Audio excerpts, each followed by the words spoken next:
L'actualité au Burkina, c'est la visite du président en exercice de l'organisation communautaire, la CEDEAO, le président bissau-guinéen Umaru Sissoko Embalo. La délégation dont il est à la tête, composée du médiateur de la CEDEAO pour le Burkina, Mahamadou Issoufou, et le président de la commission de la CEDEAO, le docteur Omar Aliou Touraï, a été reçu cet après-midi par le chef de la transition. On voit tout cela avec Abel Yerbanga. Porté à la tête de la CEDEAO lors du dernier sommet des chefs d'État de l'organisation tenu le 3 juillet à Accra, le président de la Guinée-Bissau, Umaru Sissoko Embalo, est à Ouagadougou pour, dit-il, évaluer la progression de la feuille de route de la transition conformément au calendrier de la CEDEAO. Les délais. Et là, on a le consensus sur ces délais de 24 mois à partir du 1er juillet 2022 jusqu'à 1er juillet 2024. Et les grands aspects que nous pensons, les axes plus importants que cette gouvernement de transition doit focaliser, c'est les défis sécuritaires, les questions humanitaires, et retour à l'ordre constitutionnel et mobilisation des ressources et mise en place d'un mécanisme de suivi et d'évaluation comprenant les médiateurs de la CEDEAO, l'Union africaine, les représentants de l'ONU à Ouaga. Ça sera la coordination du médiateur. Et puis, jusqu'à la fin de la transition, comme je vous avais dit. Déjà au niveau du gouvernement de la transition, le président en exercice de la CEDEAO note des progrès significatifs et appelle à une mobilisation derrière les autorités de la transition pour la réussite de leur mission. On salue aussi le gouvernement avec les progrès qu'on a vus sur le terrain. Et je pense que nous tous, on doit se mobiliser à côté du peuple frère de Burkina Faso. Et comme vous le savez, Burkina Faso, c'est un pays aussi qui sont des membres fondateur de la CEDEAO. Donc, malgré ces situations, on doit l'accompagner. On appelle une mobilisation derrière le gouvernement de transition. Et nous, on pense que ces questions de sécurité, ce n'est pas juste une question de Burkina Faso, c'est une question sous-régionale aujourd'hui. Mais, évidemment, on voit, ce n'est pas parce qu'il y a ce gouvernement qu'on ne pourrait pas avoir les attaques des terroristes. Non. Mais le progrès, c'est-à-dire que ça diminue un peu. Voilà. Accompagné du médiateur pour le Burkina et le président de la commission de la CEDEAO, Umaru Sissoko Embalo, va également échanger avec la classe politique, les députés de l'ALT, les membres du gouvernement, les chefs coutumiers et religieux et les membres du corps diplomatique accrédité au Burkina. Pour analyser cette actualité fidèle téléspectateurs, je reçois pour vous deux invités. Albert Nagrego, il est le directeur de publication du journal en ligne Libre Info. Il est journaliste. Bonsoir Albert et bienvenue. Bonsoir Vanessa et bonsoir à toutes et tous vos téléspectateurs et téléspectatrices. Nous disons également bonsoir à Aimé Nabaloum, rédacteur en chef au bimensuel Le Reporter. Bonsoir et bonsoir à tous ceux qui nous suivent sur Burkina Info. Le président en exercice de la CEDEAO est en visite à Ouagadougou. Il a eu des échanges avec le chef de la transition, nous l'avons vu sur ces images. Il va également rencontrer les différents acteurs de la société burkinabé. Albert Nagrengo, que faut-il justement attendre de ce séjour en terre burkinabé? D'abord, il faut se dire que c'est une prise de contact et c'est la première visite officielle aussi du président en exercice de la CEDEAO, parce qu'il a été porté à la tête de la CEDEAO le 3 juillet dernier, je pense, au sommet ordinaire à Accra. Donc, je me dis que, sans me tromper, ça doit être sa première visite officielle depuis qu'il a pris fonction. Et l'honneur revient au Burkina Faso de l'accueillir, si on peut le dire ainsi, avec une forte délégation d'ailleurs, parce qu'il est accompagné avec par le médiateur de la CEDEAO aussi. l'ancien président nigérien Issoufou, et puis on voit également le président en exercice aussi de la commission, on va dire Touré, qui l'accompagne aussi. Donc c'est une bonne chose, c'est une prise de contact, c'est une bonne démarche, on pourrait le dire ainsi, que de choisir le Burkina Faso parmi tant d'autres pays également sécurisés par le terrorisme. Je veux parler du Mali, je veux parler du Niger, et dans une moindre mesure la Guinée qui est dans une situation aussi, ou dans une situation d'exception qui nécessite aussi des missions de la CEDEAO. Donc choisir le Burkina Faso comme première destination, du point de vue diplomatique, ça peut être un bon coup pour le moral des autorités burkinabées. Ça peut être l'occasion également d'exposer de vive voix les problèmes auxquels le Burkina fait face actuellement, notamment la question de l'insécurité, mais aussi l'agenda, le calendrier pour les élections à venir. Et on voit que c'est un programme qui est très chargé parce que rencontre avec des opérateurs économiques, rencontre avec la classe politique des OSC, et puis aussi le gouvernement et les députés de l'Assemblée législative de transition. Donc, au cours de cette visite, il devrait ressortir un communiqué qui condense beaucoup de solutions ou de résolutions à mettre en œuvre. Et je pense que c'est aux autorités actuelles de savoir saisir l'opportunité pour pouvoir bénéficier, si on peut dire, en griffe des grâces de la CEDEAO. On sait que les sanctions sont derrière, mais il y a toujours ce besoin-là pour que les partenaires techniques et financiers puissent accompagner le Burkina dans d'autres projets aussi majeurs. Est-ce qu'on peut toujours parler de sanctions à l'heure actuelle, du moment où les deux parties se sont convenus sur les 2 ans comme mandat de la transition? Le Burkina Faso a cette chance, si on peut le dire, l'exception d'être quand même dans le bon giron de la CEDEAO, parce que en 2014, ce qui s'est passé au Burkina avec l'insurrection populaire, d'aucuns parleront de coup d'État, d'aucuns parleront des changements constitutionnels non respectés, d'autres parleront également des mesures qu'il faut prendre. Mais le Burkina, vous vous rappelez que depuis 2014, la CEDEAO n'a jamais condamné le Burkina Faso pour ce qui s'est passé lors des 30 et 31 octobre, le changement de régime.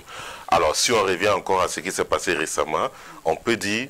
On ne sait pas d'où c'est venu, mais le temps que la CEDEAO a mis quand même avant de réagir par rapport à des sanctions contre le Burkina Faso, c'est quand même extraordinaire. Ça arrive rarement comparativement à certains États où on a vu, je me rappelle le cas de Aya Sanogo au Mali, Alassane Ouattara à l'époque, en moins de 48 heures même, avait déjà prononcé des sanctions au niveau de la Côte d'Ivoire, en annonçant la fermeture de ses frontières et autres.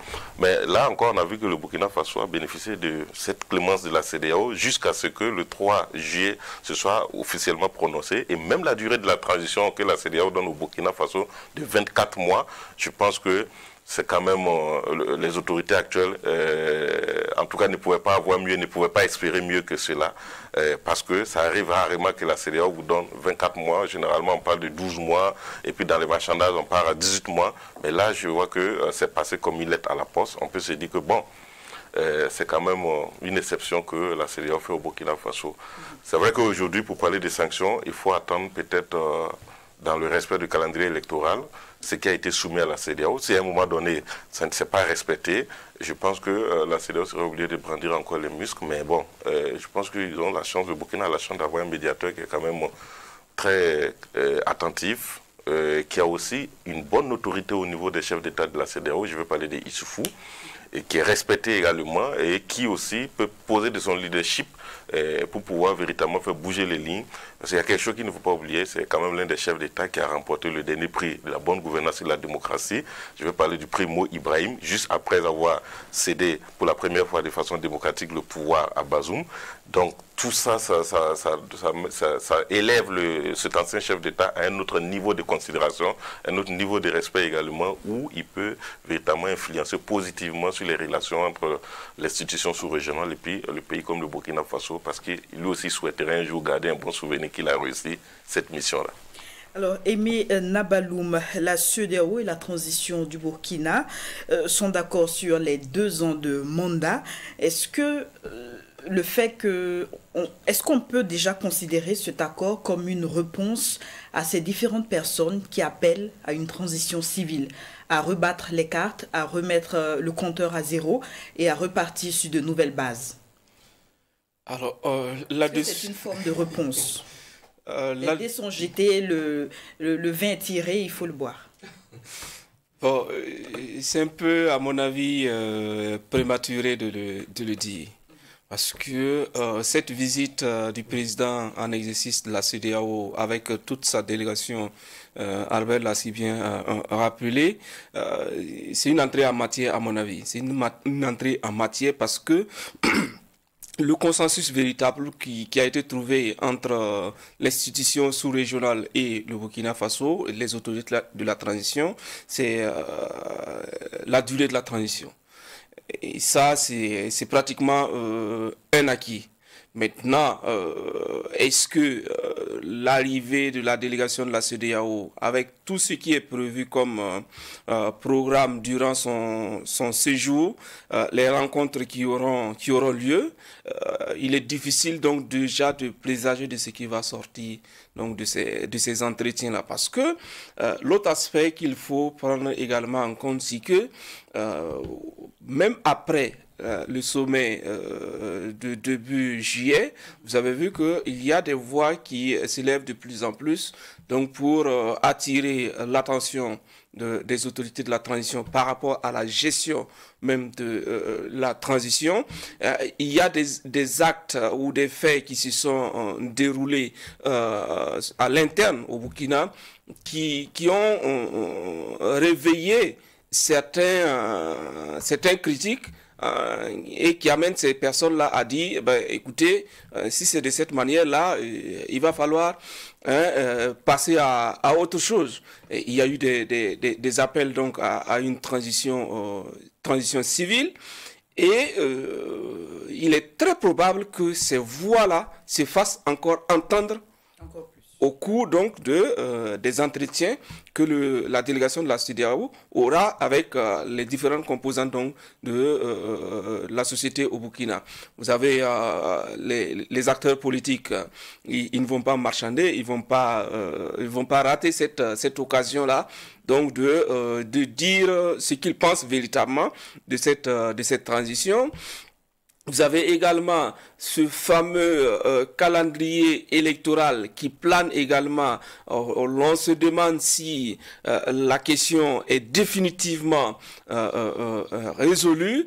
Et à cela, s'il faut ajouter la transition civile souhaitée par certains acteurs, j'avoue que il faut attendre le rapport donc de ce séjour-là pour savoir ce qui sera en tout cas la voix ou la volonté de ces différents acteurs qui seront entendus par la délégation. Et c'est pour cela que je dis c'est une entrée en matière.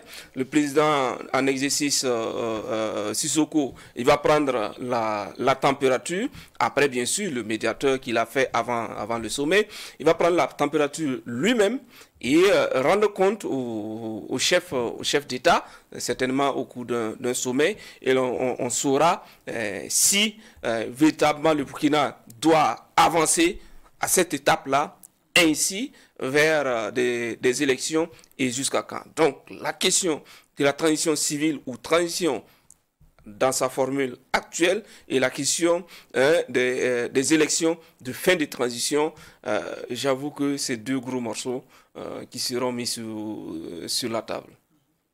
Alors, le président de la CEDEAO, durant ses échanges avec les autorités de la transition burkinabé, leur a rappelé les priorités de la transition qui se définissent en quelques points: le défi sécuritaire, les questions humanitaires, le retour à l'ordre constitutionnel et la mobilisation des ressources. Je reste toujours avec vous, Nabaloum. Selon vous, est-ce qu'on est en phase justement avec ces priorités actuellement, vu la conduite de la transition?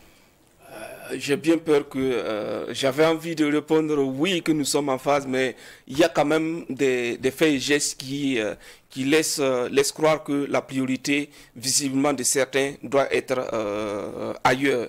Et quand vous regardez, quand vous suivez notre actualité depuis au moins le dernier sommet de la CEDEAO, tout porte à croire que les autorités de la transition sont en train de brasser beaucoup trop large, à mon avis. Si on prend la déclaration de prise du pouvoir du 24 janvier 2022, les choses sont claires. La situation sécuritaire inquiète et a inquiété des militaires qui ont décidé de prendre leurs responsabilités. C'est comme ça que moi j'ai perçu la chose.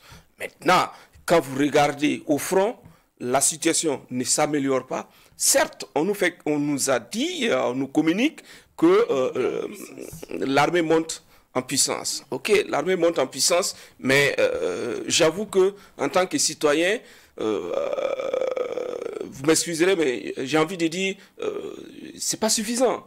C'est pas suffisant, ou du moins, si l'armée tue 1000 terroristes à gauche, 2000 terroristes à droite, ben, il faudrait que la situation reparte plus ou moins à la normale, à la situation de départ. C'est ça le plus important. Sinon, passer des journées à assassiner, ou du moins le terme qui est utilisé, à neutraliser donc des Hani, moi je pense que ce n'est pas véritablement cela. Ce qui est attendu. Ce qui est attendu, c'est que la situation sécuritaire dans les villages s'améliore, que les populations déplacées repartent dans leur localité. Mais lorsqu'on a vu le dernier bulletin mensuel de l'armée, il y a des localités qui ont été réoccupées par des populations. Oui, ça, on l'a vu. Mais aussi, on a entendu et on a lu d'autres personnes également de ces localités-là qui se demandent si on parle de la même localité en question. À la limite, pour ne pas le citer, prenez Solan, où il y a eu un déplacement massif de la population. Aujourd'hui, il est dit que les gens sont repartis chez eux, les populations sont reparties chez elles. Moi, je me pose la question de la réalité, donc de ce retour dans les villages. C'est un peu... c'est possible. Mais est-ce que la situation s'est améliorée dans ces localités-là? Est-ce que les populations ne vivent-elles pas toujours dans la peur d'être attaquées ou d'être assaillies d'un moment à l'autre? C'est ça le plus important. Sinon, éliminer, neutraliser, c'est bien, mais permettez, améliorer la situation afin que les populations puissent repartir sereinement chez elles. Alors Albert Nagrego, toujours sur la même question, est-ce qu'on est en phase avec les priorités annoncées par la CEDEAO et la situation sur le terrain au plan national? Bon, ça dépend de là où on se situe. Si vous vous mettez du côté des autorités de la transition aujourd'hui, vous diront naturellement que les choses avancent très bien. Moi, personnellement, je n'ai pas ce sentiment parce qu'il y a beaucoup de choses. La première des choses, quand on prend le côté sécuritaire, ça veut dire qu'on ne va pas des retours des déplacés internes comme on le dit, on le fait savoir. Ces genres de retours, c'est des retours qui existaient sous le régime Kaboré d'ailleurs, sauf qu'on ne communiquait pas trop là-dessus. C'est la même chose quand on annonce par exemple le comité des dialogues locaux. C'est des formes de dialogue qui existaient sous le président Kaboré. On n'avait pas fait une annonce politique autour de l'affaire, c'est tout. Maintenant, quand on prend dans la stratégie aujourd'hui, on peut se dire que de janvier à aujourd'hui, la stratégie même a évolué parce que la stratégie, c'est la tendance à faire des blocus autour des grandes villes. Et quand vous avez des groupes armés terroristes qui se permettent de contrôler des pièces de passagers et sans véritablement craindre, il y a un problème. Quand on voit encore des routes ou des ponts dynamités sur des principales voies du Burkina, comme la RN3, c'est quand même la RN3. Quand on a le temps d'aller dynamiter une telle voie, ça pose des problèmes. Et quand on regarde à côté de ça également, le nombre de déplacés internes n'a jamais baissé d'un mois. Ça veut dire que depuis le régime Kaboré jusqu'aujourd'hui, le nombre de déplacés internes, la courbe ne fait que monter en ce moment où est le retour des déplacés internes. Si on veut parler avec des évidences, si on veut parler avec des statistiques, on devrait nous dire que peut-être en avril, on avait 1 500 000 déplacés internes, c'est un exemple que je prends, et qu'en juin, on est retombé à 1 million de déplacés internes, et peut-être qu'en juillet, on est remonté à 1 200 000, ou encore on est remonté à 900 000 déplacés internes. C'est évident, c'est clair. Mais quand des chiffres officiels même vous disent qu'on tend désormais vers 2 millions ou plus de 2 millions, alors que d'autres vous disent qu'on est en train de faire retourner des populations dans leur localité, de quelle population on parle? Ça veut dire que le ratio il est très faible. On ne peut pas faire retourner 1% ou 0,50% de personnes déplacées internes. Et ça se réjouit parce que c'est des circonstances qui obligent ces personnes parfois à retourner. Parce qu'on est venu à Waïouya ou à Titao, on a vu que les conditions de vie sont difficiles, on préfère aller quel que soit ce qui va arriver, que de rester par exemple dans une ville d'accueil qui ne nous offre pas forcément une très bonne opportunité de vie. Je vais parler de santé ou de sécurité, etc. Mais en plus de ça, ce qui est très intéressant, c'est que les armes que ce groupe, que le MPSR est venu trouver, le Burkina officiellement n'a pas connaissance d'une nouvelle acquisition d'armes. Donc ça veut dire qu'on lutte toujours avec des armes qui étaient sous le régime Kaboré. Et donc si c'est avec ces armes, il faut comprendre que les difficultés qu'on avait là au niveau de l'armement, de l'équipement de façon générale, ces difficultés demeurent. L'autre chose, je le dis, on ne peut pas vouloir lutter contre le terrorisme et venir trouver des textes qui existent sans changer ces textes-là et espérer lutter contre le terrorisme. Parce que ces textes qui bloquaient peut-être la gouvernance, quand je dis bloquer la gouvernance, peut-être qu'on a besoin de décaisser 50 milliards pour acheter des armes, mais le budget de l'État ou la loi dit qu'il faut ceci, ces conditions ou cela pour y arriver, ou bien on avait besoin de faire des changements ici, il faut le faire, mais on est confronté à des textes. Tant qu'on ne fait pas un toilettage ou une révision en profondeur, il y a un problème. On ne va jamais arriver parce que les mêmes goulots d'étranglement, on va les rencontrer. Et je dis toujours que ces réformes-là, ça va à un niveau très loin. Aujourd'hui, vous avez une bonne partie des fonctionnaires qui sont sur le territoire national, qui ont été recrutés en temps de paix, qui n'ont jamais été préparés psychologiquement ou lors d'une formation après comment on fait face à une situation d'insécurité. Et aujourd'hui, quand il y a un coup de fusil, au premier coup de fusil, ils sont partis, ce qui est normal parce qu'il y a la peur. Il faut réviser, il faut réformer tous aujourd'hui, voir la méthode. Est-ce qu'on change la méthode de recrutement? Est-ce qu'on continue avec par le passé et pour pouvoir avoir des populations de fonctionnaires résilients, beaucoup plus résilients? Ou bien on va continuer à fonctionner. Si on va continuer à fonctionner comme le passé, on va toujours avoir les résultats qui ne sont pas à la hauteur de nos attentes. Bon, ça c'est du point de vue mais si on va plus loin de la question électorale, on sait très bien que la condition, ils ont dit qu'ils veulent récupérer au moins 75% du territoire avant d'aller aux élections. Ce qui n'est pas une très bonne ambition, parce que ces objectifs sont très faibles, parce qu'en 2020, quand on partait aux élections présidentielles et législatives, on avait un contrôle de 75% du territoire. Et si on doit organiser des élections en 2024 avec l'espoir d'atteindre 75% de contrôle du territoire, ça veut dire qu'on n'a pas évolué. Donc, tout ça, c'est des choses... Mais n'oublions pas qu'actuellement, on est peut-être à 55% du territoire. Mais qu'est-ce qui fait qu'on est à 55%? Est-ce que c'est avec l'avènement du MPSR le 24 janvier, cette période de flottement a été une occasion pour les groupes armés terroristes d'avancer davantage? Ou bien, sans le MPSR, le 24 janvier, on serait aujourd'hui à 10-15% du territoire parce que l'ancien président aussi n'aurait pas fait mieux. Il faut se dire qu'il y a une vision qui est là. Du 24 janvier jusqu'à ce jour, le changement de régime a aussi été une période de flottement qui a certainement favorisé aussi une avancée des groupes armés terroristes et qui a favorisé également beaucoup plus d'unité ou d'union dans leur action parce qu'on était préoccupé par une histoire d'investiture, par une histoire de mise en place de l'Assemblée législative de transition, par une affaire de former un gouvernement, par une affaire de courir derrière la CEDEAO pour régler des questions diplomatiques, pour ne pas prendre des sanctions.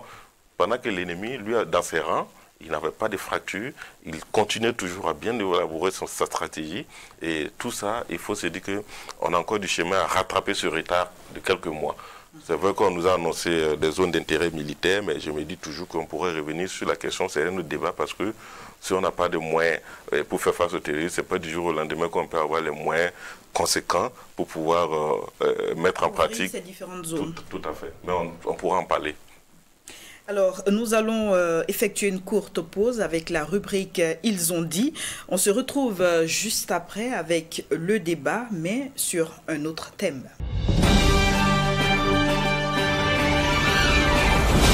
La première source d'armement des groupes terroristes, ce sont les forces armées maliennes ou burkinabées. Et est-ce que quand un poste est submergé et que les groupes terroristes arrivent à s'emparer d'un certain nombre d'armes, de munitions, voire plus, c'est devenu une source d'armement pour le groupe terroriste qui est loin d'être négligeable. Loin d'être négligeable. Certes, il y a effectivement une montée du sentiment anti-français, notamment sur les réseaux sociaux, mais pas seulement. Il y a des raisons historiques, il y a des raisons politiques, il y a des raisons sociologiques, si on peut le dire, comme ça. Ok, donc ça relève d'un vaste sujet en quelque sorte. Il y a aussi une différence, un espèce d'effet de loupe grossissante, encore une fois, des réseaux sociaux. On a l'impression, si on lit les réseaux sociaux tous les jours, qu'effectivement, tout le monde est contre la France. Il faut quand même relativiser. Je ne suis pas convaincu que, effectivement, ça représente forcément l'opinion publique d'une manière générale. Je veux dire, tous ces activistes, comme on les appelle, qui s'agitent beaucoup, qu'on entend s'agiter énormément, oublient quelquefois qu'ils ne représentent souvent eux-mêmes, et en tout cas que des groupuscules très minoritaires et qui ne représentent pas forcément l'ensemble de la population. Ce n'est pas le moment que quand quelqu'un s'attaque sans distinguo là, que nous-mêmes on se divise. Notre manière de communiquer souvent à la faveur des réseaux sociaux nous dessert. Ça nous dessert, puisque on n'a même plus besoin de chercher ou bien de se fatiguer pour connaître la position de telle position BAC ou bien de telle position IP. On n'a plus besoin de savoir quand est-ce la relève, la part, ou bien c'est nous-mêmes qui donnons ça. À l'image du colibri qui apporte sa part d'eau pour éteindre un incendie, chaque citoyen doit apporter sa modeste contribution, aussi petite soit-elle, à la pratique de la solidarité. De ce fait, aucun sacrifice n'est de trop pour sauver notre vivre ensemble, notre cohésion sociale face à l'effritement de la société, avec au corollaire l'émergence de l'individualisme au détriment du collectif. Oui, c'est une question, lorsque nous l'avons appris, que j'ai posée au COTN. Le COTN continue les investigations et cherche à comprendre également. J'avais déjà personnellement reçu les données bien avant la publication de cette information-là, de la part donc d'une source que je garderai confidentielle. Je l'avais également partagé au niveau de la défense, au niveau de la sécurité, mais également au niveau du COTN, qui l'avait bien réceptionné et avait déjà eu aussi également certaines données ou certaines informations sur ce sujet-là. Le COTN poursuit donc ses enquêtes, poursuit les recherches pour essayer de comprendre d'où vient cette piste d'atterrissage, d'abord si sa véracité est avérée ou pas, et certainement que dans le bulletin d'information de l'armée ou encore lors d'un point de presse organisé par le ministère de la Défense, des informations complémentaires ou des informations beaucoup plus en détail nous seront données. Des superficies démesurées mobilisées par les promoteurs immobiliers pouvant atteindre jusqu'à 700 hectares. Par exemple, les sociétés immobilières ont mobilisé plus de 30 000 hectares à Ouagadougou, soit 300 fois plus que la cité des 1200 logements que vous connaissez, ce qui correspond à plus de 600 000 parcelles. Vraiment, la voie est impraticable. Même pour aller au marché, tu es obligé de faire le tour, d'aller passer vers la cathédrale. Voilà. Et surtout quand il pleut, tu n'arrives même pas à circuler. Donc on appelle les autorités s'ils peuvent faire quelque chose pour nous. Voilà. Si on peut revoir au niveau de la voie là, comme ça, là, les caniveaux là, et puis il y a les ordures que les gens du quartier là, ils jettent dans les caniveaux là, ça passe vraiment, ça nous fatigue ici. Souvent il y a les chiens qui sont morts, les chèvres qui sont morts, ils jettent dans les caniveaux, ça nous fatigue beaucoup. Donc s'ils peuvent revoir au niveau des caniveaux et au niveau du goudron là, parce que le goudron là n'est pas bien équilibré. Donc ça fait que l'eau là, si ça vient, ça ne passe pas bien. Il n'y a pas de démocratie sans bonne gouvernance. Or, la bonne gouvernance suppose la transparence de la vie publique, l'exercice du contrôle citoyen, la redevabilité des gouvernants et, bien sûr, la lutte contre la corruption. Par conséquent, en tant qu'observateur de la société,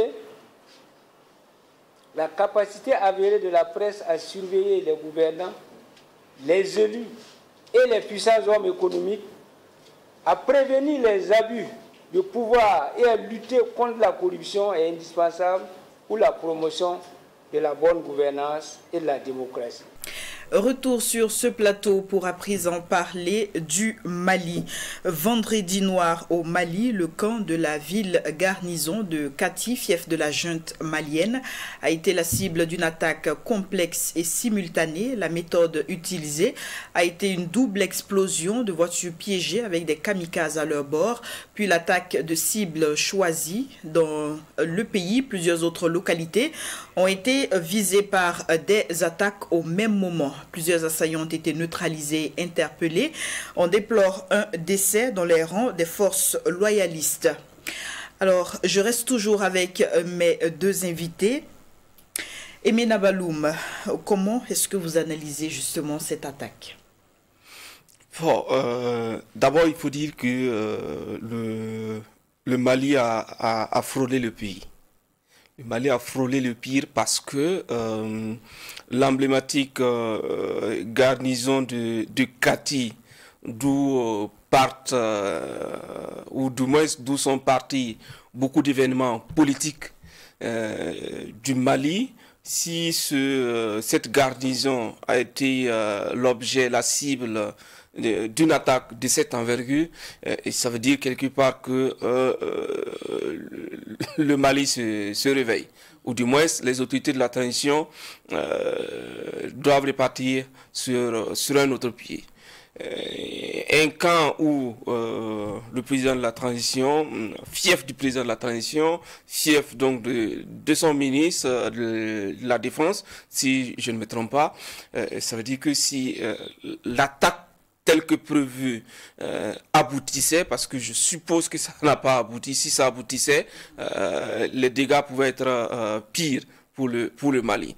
Et dès les premiers instants, le cafouillage qu'il y a eu, moi je salue la promptitude des autorités maliennes qui ont très vite communiqué autour donc d'une attaque terroriste, quel que soit l'auteur ou les auteurs à qui ils ont en tout cas donné cette attaque.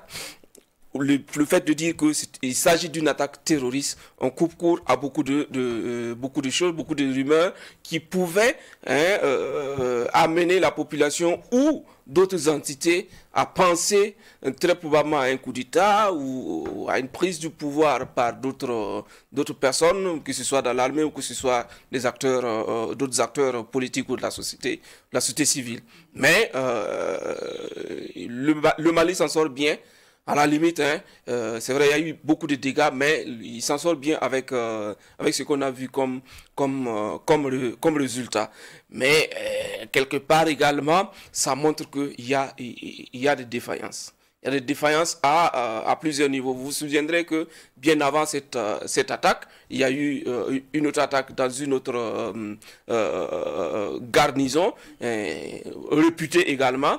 Et si on attaque les garnisons, Kati, c'est quoi? Pour arriver à Kati, pour probablement ceux qui ont séjourné au Mali, pour arriver à Kati, il faut à la limite traverser la ville.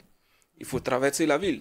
Bamako, si cette garnison a été attaquée avec des véhicules bourrés d'explosifs, ça veut dire qu'il faudra que les autorités de la transition malienne redoublent de vigilance pour ne pas envenimer la situation.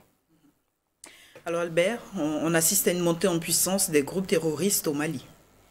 Pas au Mali seulement, partout. Et je pense que le président tchadien actuellement, Idriss Déby Mahamat, elle avait dit qu'ils ont une capacité de résilience très élevée. Et donc, ils s'adaptent au contexte. Le mode opératoire évolue rapidement.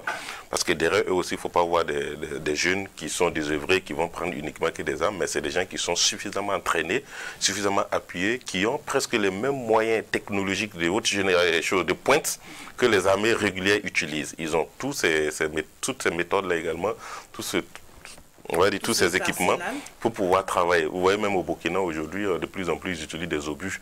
Donc, alors que vous avez des obus, quand pour les utiliser, il faut véritablement de très bonnes localisations, des GPS, tout ça. Donc, du coup, ça montre à quel point également on a un ennemi en face. Même si on dit que c'est une guerre asymétrique, mais un ennemi qui ne désarme pas, qui monte en puissance aussi, qui s'adapte également à la menace. Ce qui s'est passé au Mali, on peut revenir ou résumer ça en deux situations. Ça veut dire que, Aimé le disait, c'est le mythique camp de Kati. Donc les terroristes ont réussi à violer le sacré, parce que aller jusqu'au cœur de Kati, c'est véritablement un exploit pour ces groupes armés terroristes-là. Mais ça montre également que certainement il y a eu longtemps, peut-être il y a des cellules dormantes à Bamako. C'est des terroristes qui vivaient à Bamako. Ils l'ont toujours affirmé haut et fort. Tout à fait, comme on a vu à Ranyongo ici, à Ouagadougou il y a quelques années. Donc, et c'est des opérations où ils mettent énormément de moyens financiers. C'est à des coûts de millions, pour ne même pas dire de milliards, pour la préparation, les kamikazes également, les explosifs, les véhicules, le cheminement également. La préparation, c'est des choses qui peuvent prendre une année de préparation pour arriver à faire cela. Ça ne se fait pas du jour au lendemain. Donc, ils ont eu tout le temps de le faire. Donc, ils ont violé le mythique camp de Kati. La réaction des forces armées maliennes peut être saluée. C'est un exploit également pour avoir atteint ces résultats, tuer des terroristes, mettre aux arrêts également d'autres personnes, arriver aussi à limiter les dégâts, c'est quand même un exploit. Mais à côté, on pose bien la question, comment ils sont arrivés, le renseignement ne fonctionne pas, ou qu'est-ce qui s'est passé? Ensuite, est-ce que l'armée malienne était au courant, mais ils ont laissé faire jusqu'au bout du processus pour leur montrer à quel point il n'était pas aussi suffisamment important ou un ennemi invisible pour pouvoir surprendre les forces armées maliennes? Ça peut être une explication aussi. On peut se dire que le renseignement avait peut-être l'information et ils ont laissé faire, et se sont préparés conséquemment pour pouvoir apporter la réponse qu'il fallait à ce groupe terroriste. Parce que quoi qu'on dise aussi, le Mali tire on va dire, un bon résultat au niveau national et même international parce qu'ils ont réussi quand même à couper court quelque chose de gigantesque qui s'est préparé contre le pays, un malheur, on peut le dire ainsi. Et donc aujourd'hui, ça peut être capitalisé, on peut mettre au bon compte des autorités maliennes et même l'armée malienne. Ça permet de remonter le moral aussi des troupes, des forces armées maliennes. Ça permet également de redonner une confiance aux autorités politiques. Ça permet aussi de donner une confiance à la population civile de façon générale pour montrer que on a un dispositif sécuritaire qui fonctionne très bien et qui est capable de faire face à n'importe quelle situation, même s'il y a des attaques qui continuent encore dans le pays, parce que chaque jour, il y en a toujours, il y en a dans beaucoup de localités également du Mali. Mais, en résumé, c'est un bon résultat pour les forces armées maliennes, on va dire ainsi, et puis pour la population de façon générale. Et autre question qu'on doit se poser, c'est la présence des mercenaires russes. Justement, on se demande quel est leur appui pour qu'une telle attaque puisse se produire et on n'a pas vu réellement d'appui à ce niveau. Bon, c'est un peu difficile parce que cette question de Wagner au Mali, moi je reste jusqu'à présent très dubitatif par rapport à l'efficacité réelle. Donc la présence ou de l'intervention de ce groupe-là au Mali. Et soit qu'il y ait le groupe Wagner au Mali, ils sont combien d'hommes pour sécuriser tout ce territoire-là? Ils sont combien d'hommes pour sécuriser les autorités de la transition malienne? Quelle est leur feuille de route? Quelle est leur mission? Je n'en sais véritablement pas rien. Mais jusqu'à présent, il est dit qu'il y a des groupes, il y a le groupe Wagner au Mali. Mais ils ne sont pas la solution à tout. Le groupe Wagner n'est pas la solution à tout. La preuve est que le Mali n'est pas le premier pays où on retrouve des traces du groupe Wagner. Ailleurs, est-ce qu'ils sont arrivés à bout? Est-ce qu'ils ont pu empêcher des actions d'envergure de la part des groupes armés terroristes? Je n'en suis pas sûr. Donc, ce n'est pas parce qu'il y a Wagner dans un pays, qui qu'il soit même le Mali, que les Maliens vont échapper à des actions d'envergure terroriste telles que nous l'avons vu au camp de Kati. Et moi, je pense que la sécurisation, la défense d'un territoire doit être la mission première de chaque citoyen, de quel pays qu'il soit. Que ce soit au Burkina, que ce soit au Mali, la défense incombe d'abord aux Maliens. C'est à eux si vous voulez, je vais être un peu terre à terre, c'est à eux de donner leur poitrine d'abord, avant que le secours ne vienne d'ailleurs. Mais si vous vendez votre sécurité avec, entre guillemets, des commerçants, il ne faut pas s'attendre à ce qu'il y ait des exploits. Mais même les présidents, même aux États-Unis, il y a déjà eu des attaques contre le président américains. Ce n'est pas dans nos pays où nous voyons comment la sécurité, la défense des territoires, comment tout cela se mène là, que des choses de ce genre ne vont pas arriver. Et l'autre aspect que je voudrais aussi souligner, peut-être avant de terminer ici, certains ont l'habitude de dire jamais 203. Et vous remarquerez que c'est au moins officiellement, c'est la deuxième fois que le président Assimi Goïta échappe, en tout cas à un attentat à sa vie. Parce que Kati, si ça explosait, ça allait être un drame national. Vous avez vu également à la mosquée, quand le président Assimi Goïta est allé pour prier, il a échappé également à une tentative d'agression physique. Ça fait la deuxième fois et, à mon avis, c'est une alerte suffisamment forte que les autorités de transition maliennes doivent prendre en compte pour ne pas basculer. Oui, en fait, je voulais dire peut-être la question que vous posez sur la question de Wagner. C'est vrai que dans la mission de ce qu'on a pris, c'est qu'il y avait la protection des autorités aussi, qui incombait aussi à Wagner. Mais il faut dire que dans un cas de situation, vous n'allez jamais voir matériellement le travail d'un groupe comme Wagner, parce qu'ils seront beaucoup plus dans le renseignement, c'est de produire des renseignements et puis vous communiquez l'information à l'avance pour que vous preniez vos dispositions. C'est un peu ce qu'on voit un peu au Sahel avec la France, mais vous savez que c'est que la France absolument ne fait pas le gros boulot que les Américains au Sahel, parce que le renseignement, la plus grande partie est fournie par, comment dirais-je, les Américains, aux Français en retour de pouvoir faire de l'exploitation de ce renseignement, ce qu'ils veulent.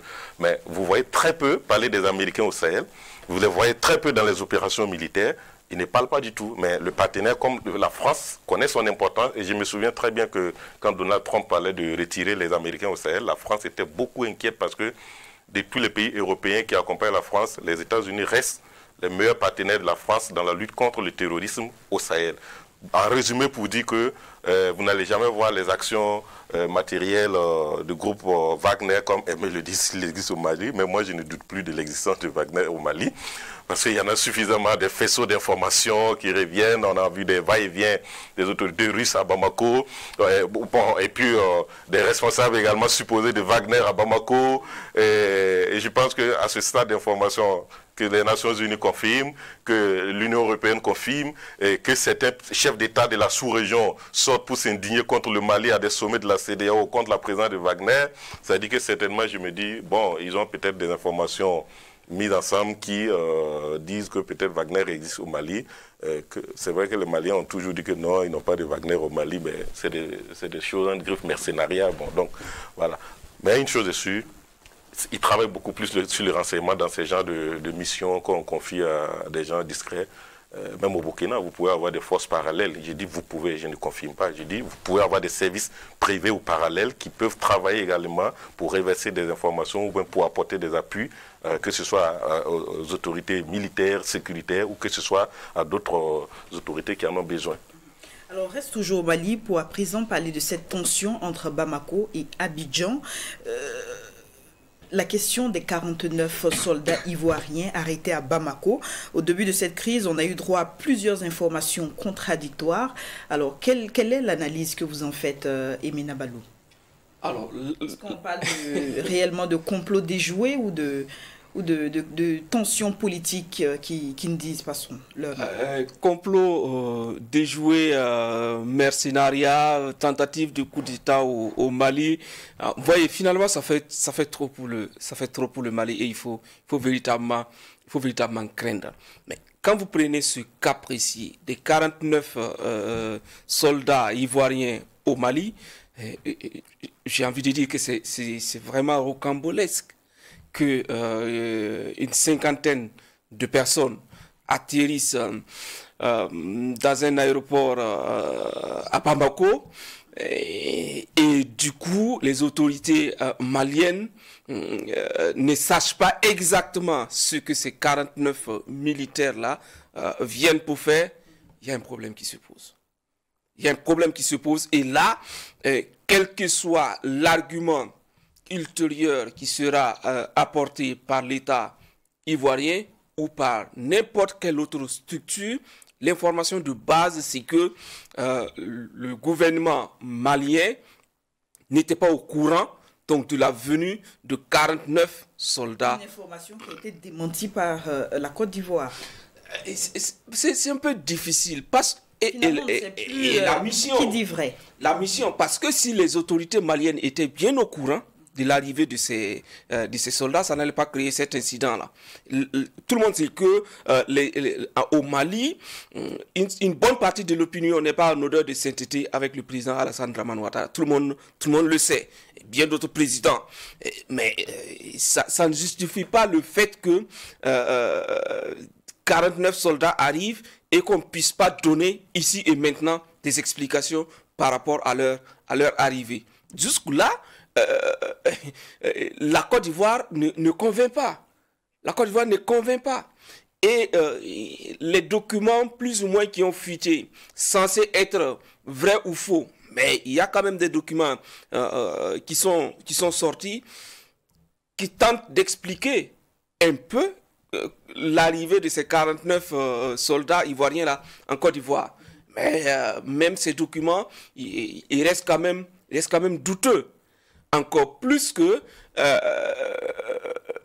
au Mali, quand on écoute le Premier ministre Choguel Maïga, ça veut dire que dès l'arrivée, les autorités ont pris la question à bras le corps, immédiatement pour chercher à savoir qu'est-ce qui se passe, pourquoi. Et à l'instant T, s'il n'y a pas d'explication valable, l'idée selon laquelle ces personnes-là ne sont pas les bienvenues déjà tient la route. Encore plus que les relations ne sont pas suffisamment saines entre les deux États, on pourrait penser au mercenariat. Il faut laisser libre cours aux Maliens de le penser ainsi parce que, ils sont assaillis de toutes parts. Albert Nagrego, quelle est votre opinion sur cette actualité-là? Ces 49 soldats ivoiriens détenus au Mali. Non, il y a une évidence qui est là, c'est qu'il y a eu problème. On pourrait dire des formalités ou des problèmes administratifs qui ont conduit les deux pays à cette situation aujourd'hui. Le Mali a tout à fait raison également de s'inquiéter si des formalités ne sont pas respectées. Si administrativement il y a des documents qui manquent ou la procédure n'est pas respectée, le Mali a tout à fait raison. Mais j'ai l'impression que le Mali ne le fait pas un coup de tête comme ça. C'est-à-dire que les autorités certainement ont connaissance d'une vieille pratique qui existe peut-être avec Abidjan et Bamako, peut-être avant que ces autorités n'arrivent au pouvoir, et ils ont suffisamment pris le temps de travailler là-dessus pour atteindre ce jour-là, on va dire ce 10 juillet, pour pouvoir mettre la main maintenant sur les autorités ivoiriennes avec preuve à l'appui que cette pratique qui se faisait depuis des années, on n'est plus d'accord, on n'est plus prêt à continuer. Parce que ça n'arrive pas avec les Ivoiriens, c'est parce qu'aujourd'hui c'est la Côte d'Ivoire, voilà pourquoi on en parle autant. Sinon, vous vous rappelez que le Mali a rappelé le contingent danois qui était au sein de l'UETM, on va dire les forces de l'Union européenne à Bamako. Le Mali a rappelé que le déploiement de ces forces ne respecte pas les textes en vigueur entre des États pour pouvoir faire venir des troupes dans un autre pays. Ils ont exigé le départ des troupes danoises et les troupes danoises sont réparties. Vous êtes au courant, vous le savez très bien, ce n'est pas un secret. Mais après ça également, on a vu le Premier ministre Choguel Maïga à la tribune de l'Assemblée des Nations Unies qui a bien dit que la manière de déployer les soldats de casque bleu, qui sont environ 15 000 actuellement sur le territoire malien, cette manière n'est pas la bonne parce que le Mali n'est jamais associé aux discussions, comment on les déploie et comment ça va se passer. Donc, il a souhaité également que cette manière de se faire soit revue. Et je pense qu'à l'époque, les Nations Unies ont dû batailler dur pour obtenir le renouvellement d'un an de mandat pour les casques bleus au Mali.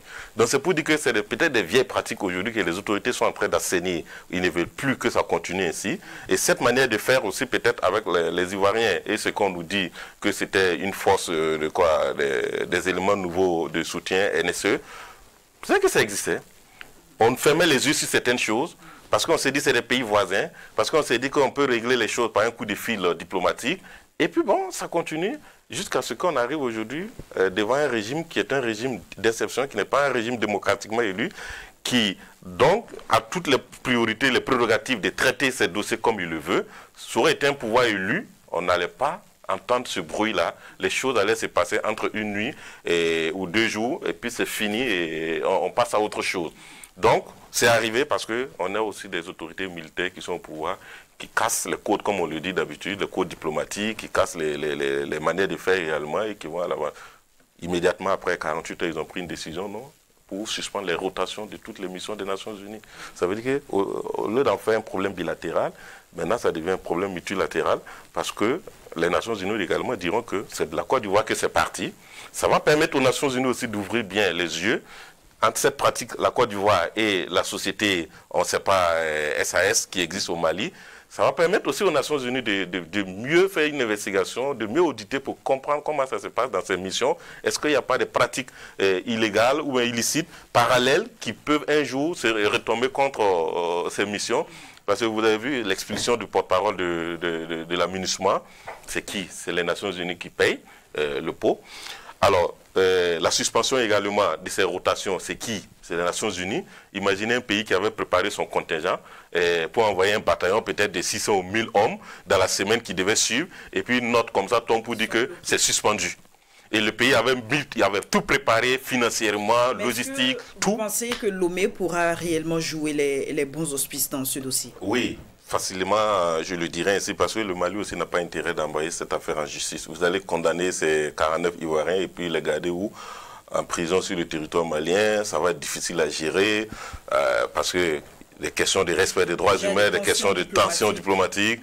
Je pense que c'est une manière également de se mesurer aussi à la Côte d'Ivoire, de montrer de quoi on est capable, mais tout va finir par se régler par des voies diplomatiques. Et vous voyez aujourd'hui, parce que c'est le Mali qui avait saisi le président togolais, pour demander qu'il joue les missions de bons offices auprès de ses pairs pour lever les sanctions au niveau de la CEDEAO. Faure Gnassingbé n'avait pas été désigné par la CEDEAO. Et donc, il a pris son bâton de pèlerin, il s'est rendu en Côte d'Ivoire, il s'est rendu au Sénégal également. Aujourd'hui, c'est son ministre des Affaires étrangères qui est reçu par Goïta, qui dit qu'il souhaiterait que le Togo joue les missions de bons. C'est toujours comme ça, dans une crise où parfois on a les rapports de force et nous on dicte la loi. On dit, on veut que vous fassiez ça, on veut que vous passez par X ou Y. On veut que vous optez pour cette chose. Donc là encore, Goïta montre la voie, passer par le Togo et pour résoudre cette affaire. Et je suis sûr que Faure fera de son mieux parce que lui aussi il joue sur deux leviers. C'est l'un des chefs d'État le plus ancien actuellement dans la sous-région qui veut s'arroger aujourd'hui le pouvoir ou si vous voulez le carrefour de la diplomatie comme Blaise Compaoré savait bien le faire à l'époque avant sa chute. Donc aujourd'hui un pays comme le Togo qui gagne des opportunités comme ça, il va saisir ces opportunités-là pour pouvoir rayonner parce qu'aujourd'hui il peut se targuer d'avoir réussi d'une manière ou d'une autre, la levée des sanctions de la CEDEAO. Si le Togo réussit encore cette médiation, vous verrez bien que ce n'est pas exclu que les Nations Unies même disent, bon, allons-y voir Faure pour qu'il voit Goïta pour qu'il lève la suspension encore. Donc c'est du pain béni aussi pour le Togo, c'est une opportunité. Alors Aimé Nabaloum, une dernière question. Tout dépendra justement des conditions qui seront mises sur la table. Oui, bien évidemment. Conditions qui seront certainement difficiles à découvrir. Parce que c'est vraiment, ça met vraiment mal à l'aise, hein, en principe, hein, l'État ivoirien, que ce soit vrai ou faux, cette procédure ratée, un peu brouillonne là, n'honore pas la Côte d'Ivoire. Et je pense que c'est le pays qui a le plus intérêt à jouer bas à terre. Parce qu'il y a 49 personnes, sinon 50, je ne sais même plus exactement, voilà, qui sont au Mali. Maintenant, vous avez vu également que la Côte d'Ivoire n'a pas rejeté la médiation togolaise. Et en tant que l'un des anciens, Albert l'a si bien dit, en tant que l'un des anciens chefs d'État de la sous-région, le Togo va mettre, le président Faure va mettre les bouchées doubles, bien évidemment, pour que cette situation-là trouve très vite une solution, que les militaires ivoiriens repartent au Mali, et que repartent du Mali et que les deux États repartent sur de nouvelles bases. Parce que, quoi qu'on dise, dans la sous-région ouest africaine, il y a tellement d'imbrications entre les peuples qu'aucune crise ne sera minime en termes de conséquences. Ce qu'on a vu de par le passé en Côte d'Ivoire avec certaines situations qu'ont vécu des compatriotes, que ce soit du Burkina ou d'autres pays, il faut éviter que de telles situations n'arrivent. Et à la limite, je pense que le Mali aussi a intérêt à ne pas trop tirer sur la corde, parce que si ça se casse, d'une manière ou d'une autre, le Mali aussi va payer les pots cassés, et sans oublier que il y a une urgence qui est là, qui est de conduire la transition. Cette crise-là, il faut saluer l'implication du Togo, la volonté des deux parties de résoudre la question, le problème sur le plan diplomatique, même si le président Goïta souhaite que cela se fasse en respectant la souveraineté de l'État malien. La voie diplomatique, c'est véritablement, à mon avis, la seule solution, pour que les deux pays s'en sortent. Alors, merci Aimé Nabaloum, qui, je rappelle, est le rédacteur en chef du Reporter, du bimensuel Le Reporter, et à Albert Nagrego, le directeur de publication du journal en ligne Libre Info.